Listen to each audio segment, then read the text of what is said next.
Welcome to Log Furniture How To, the most all-inclusive site on the net for log and rustic furniture, fixtures, and decor. That's logfurnitureHowTo.com.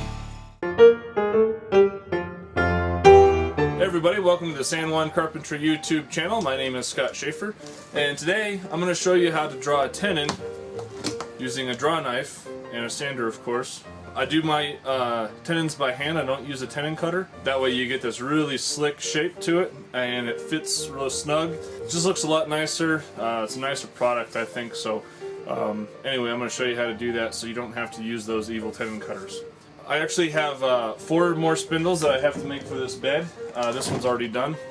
So I'm going to film each one from a different angle. So the log is going to change throughout the video, but I just want to give you those different angles. So let's get started. First, I'm going to use my pattern to draw the circles at either end of the log. I made this pattern using the same 3-inch drill bit I used to drill the holes in the post to drill a hole in a piece of chipboard. Then I used the bandsaw to cut out a paddle shape with a nice little handle on it. We're going to also use this pattern to fit the tenon, so I'm going to hang it on the lathe's pin.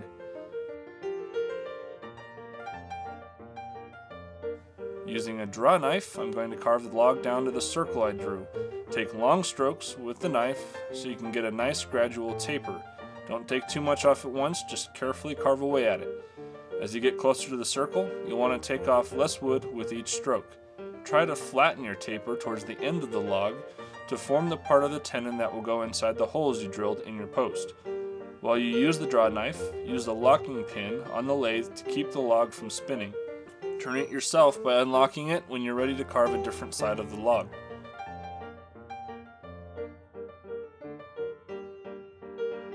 Now that I've carved the circle, I'm going to use my random orbital sander with a contouring pad and 80 grit sandpaper to sand the tenon smooth. You want to very gently sand away the end of the tenon until the circle is gone. Don't sand past the circle, just right up to it, then make it disappear.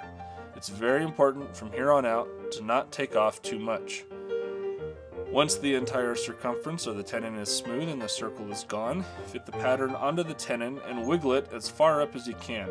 It'll leave marks in the tenon where it stops. Now sand up to those marks, just as you did with the circle, slowly and softly until the marks fade. Do this all around the entire tenon. Then fit the pattern on again and repeat these steps until the pattern can be pushed on about a ½ inch further than your holes are deep. Once you have your desired depth on your tenon, sand the rest of the tenon to smooth your knife marks. Repeat all of this at the other end of the log. Now that both tenons are complete, peel the rest of the bark off the log. Be careful not to take any wood off, just the bark. Use your sander with 80 grit sandpaper to sand the rest of the log. Lastly, use your sander with 120 grit sandpaper to sand the entire log, tenons and all. Don't spend too much time on the tenons though, because you don't want to make them any smaller. Alright, so we've got all our tenons done. Spindles look good, ready to be installed in the headboard here.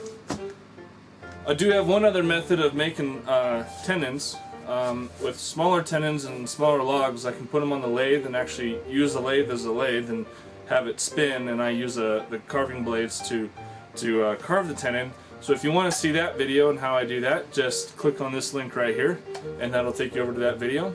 Otherwise, please leave comments or questions below. Please subscribe to this channel and pass it around to your friends. I'd really appreciate that.